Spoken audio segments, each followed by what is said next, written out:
Bienvenidos amigos de La Fuente Periodismo de Investigación a esta nueva conversación. Este día estamos con Arturo Moscoso, abogado, politólogo, experto en Derecho Laboral, Derecho Constitucional y Democracia. Además, Arturo es director de la Escuela de Ciencias Políticas y Relaciones Internacionales. Qué gusto contar con su presencia, Arturo, bienvenido. Muchas gracias, Patricia, por la invitación también. Bueno, hoy el país, la capital de los ecuatorianos, está viviendo un momento en construir una democracia robusta nos llena de temor. Estamos viendo una marcha hacia el estilo de los extraditables en Colombia, pero que ahora tienen los rostros de los señores jueces de la Corte, buses que todo para presionar a los jueces, a estos jueces, sobre temas que le interesan al Ejecutivo.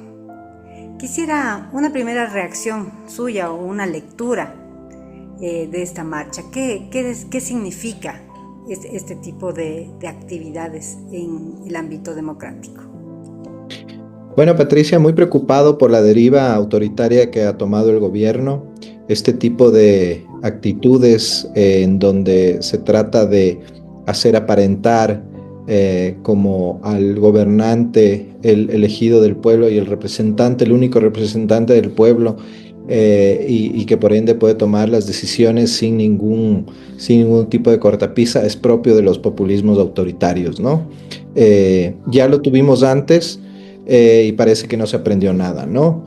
En el correísmo estas eran las mecánicas que se utilizaban, esta era la tónica con la que gobernaba, la de buscar un enemigo, esa forma maniquea de presentar la realidad entre buenos y malos, y me preocupa y me avergüenza, ¿no? Me avergüenza esta situación porque seguramente estamos siendo hazme-reír a nivel internacional en cuanto a la presión a la que se quiere someter a los jueces. Peligrosísimo también porque incluso se han colocado vallas en contra de los jueces, como se bien decía, como si fueran delincuentes, cuando lo único que ha hecho la Corte Constitucional y los jueces es pronunciarse sobre unas leyes que ya se advirtió desde el principio eran violatorias a la Constitución y a los derechos humanos. Esas leyes y esos artículos se hayan suspendido temporalmente no es responsabilidad de la Corte, es responsabilidad enteramente del Ejecutivo y de la mayoría en la Asamblea. Ellos son los responsables de que esas leyes no se hayan aprobado. Hace varios años un amigo de estos colectivos sociales me contaba a mí, sin vergüenza, que en reuniones del movimiento correísta se hablaba justamente de la construcción de los enemigos como parte de la lucha política. Es decir, no eran verdaderos enemigos, sino que era una construcción. En ese tiempo, lo que me decía mi amigo, que los enemigos eran la banca y los medios de comunicación. Y lo vivimos. Este gobierno, al parecer, empieza a construir a su enemigo en un momento, aunque eran amigos, al correísmo, ya lo empieza a hacer como enemigo, pero ya ahora es la Corte.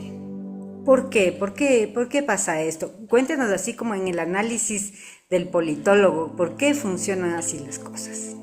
Bueno, los populismos justamente surgen y se mantienen a través de la búsqueda o de la división, mejor dicho, entre buenos y malos, ¿no? En que los buenos están del lado del gobernante, ¿no? Porque él es el verdadero representante del pueblo, entre comillas, y los malos son todos los que no le den gusto, ¿no? Entonces, esto es muy propio de todos estos populismos que se terminan transformando en autoritarismos. Como ejemplos, tenemos a Chávez en Venezuela, a Evo Morales en Bolivia y por supuesto a Rafael Correa aquí en el Ecuador, ¿no? Esa forma de presentar la realidad entre polos opuestos, entre buenos y malos, ¿no? Los buenos son los que me apoyan y los malos son los antipatria, los vendepatria, etcétera, etcétera, son los que no están de acuerdo conmigo. Y a esos hay que combatirlos y eliminarlos, ¿no? Y claro, entonces así empiezan estos populismos a cooptar, ¿no es cierto?, los poderes para no tener cortapisas en en ese intento de gobernar sin ningún tipo de restricción. ¿Por qué? Porque esa es otra de las características, el gobernante, ¿no? Se siente como el verdadero representante del pueblo y el resto de los poderes pues le estorban, ¿no? Ujú. Y a mí se me venía la idea de cuando Correa decía su frase célebre, yo soy, bueno, el presidente es el jefe de todos los poderes, del ejecutivo, del legislativo, del judicial. Eh, ¿Por qué en nuestros países latinoamericanos no entendemos que debe haber esta división de poderes y que, digamos, esto sería como una democracia, lo más sano para la democracia, y se quiere aglutinar el poder en una sola persona? Bueno, lamentablemente en Latinoamérica y Ecuador no es de excepción. Creo que la única excepción que podríamos hablar es Uruguay, ¿no? Se entiende la política desde una perspectiva caudillista, ¿no? De liderazgos fuertes, de liderazgos sin cortapisas, en donde el líder es el que tiene que tomar las riendas del país sin ningún tipo de freno, ¿no? Y lo que estamos viendo en el Ecuador es muestra de eso, ¿no? Salimos de un autoritarismo que duró 10 años aproximadamente, ¿no? Un autoritarismo en donde la gente protestaba contra las medidas autoritarias de Correa, y ahora estamos entrando en un nuevo autoritarismo en donde la misma gente que protestaba en contra de Correa le apoya ahora a Noboa, ¿no? Entonces, no es que no nos guste el autoritarismo del color nuestro, eso es lo que pasa, ¿no? Entonces, es lamentable, ¿no? Es lamentable que gente que justamente criticaba estos atropellos a la institucionalidad en el gobierno de Rafael Correa, ahora pues los apoya sin ambajes, ¿no? Como que porque él es el uno, entonces eso sí está bien, cuando era el otro, entonces estaba mal. Y nunca está bien. Yo le oía sorprendido al secretario jurídico de la presidencia diciendo algo que también decían en el correísmo muchos de esos representantes, ¿no? Es que nosotros somos buenos. Nosotros somos buenos, entonces, como somos buenos, entonces tienen que dejarnos de hacer las cosas, porque somos buenos, ¿no? Esa encarnarse, ¿no? En que nosotros sí vamos a hacer lo que es mejor para el país, ¿no? Y justamente las instituciones y las reglas de juego están establecidas para cualquier gobernante, sea bueno o sea malo, ¿no? Porque justamente de esa forma es la única forma en que los ciudadanos podemos tener garantías. Si no, por más que el gobernante nos jure y rejure que es la persona más buena del mundo y que no va a abusar, no podemos fiarnos de eso. Por eso tienen que haber reglas de instituciones claras que justamente nos protejan. Pero, ¿y podría ser que la Corte, ahí le pregunto a usted, podría ser que la Corte también haya cometido sus errores y se esté alineando a ciertos intereses inconfesables? ¿O realmente sí la Corte, de lo que se ve, nosotros no podemos saber qué hay en lo profundo, pero de lo que se ve, sí ha actuado como apegada a la ley Sí, y la verdad es que no es eso, sino más bien que está respondiendo a su trabajo y nada más? Patricia, la Corte está cumpliendo con su obligación. Y esto se lo digo porque quienes algo sabemos de derecho constitucional, ¿no?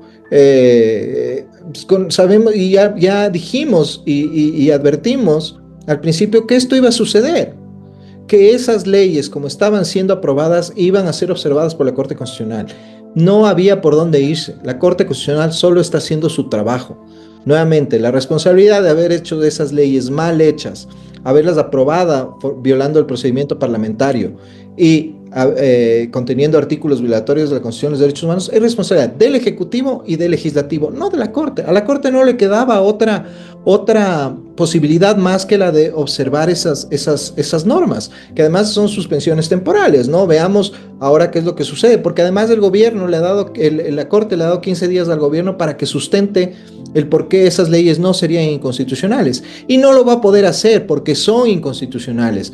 Entonces, por eso llaman estas movilizaciones, porque no pueden justificar leyes que son flagrantemente violatorias de la Constitución y los derechos humanos.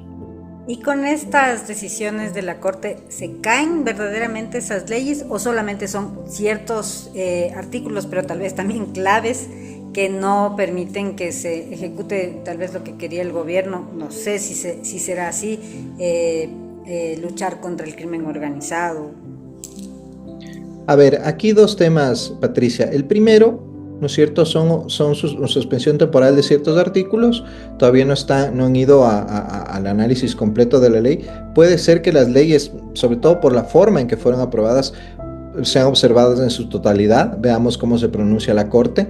En todo caso, es muy probable que los artículos que ahora han sido suspendidos temporalmente sean vetados y sean eliminados de la ley, declarados inconstitucionales. Eso es una probabilidad muy alta. Puede incluso que alguna ley sea declarada íntegramente inconstitucional.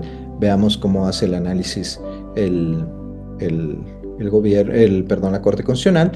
Pero más allá de eso, ¿por qué se le acusa a la Corte Constitucional de ¿Acaso los 12 bebés que murieron este fin de semana en un hospital público son responsabilidad de la Corte Constitucional? ¿Acaso el recrudecimiento de la violencia cada vez más alta es culpa de la Corte Constitucional? ¿No? Este gobierno ya recordemos, va casi a los 2 años de haber empezado a gobernar.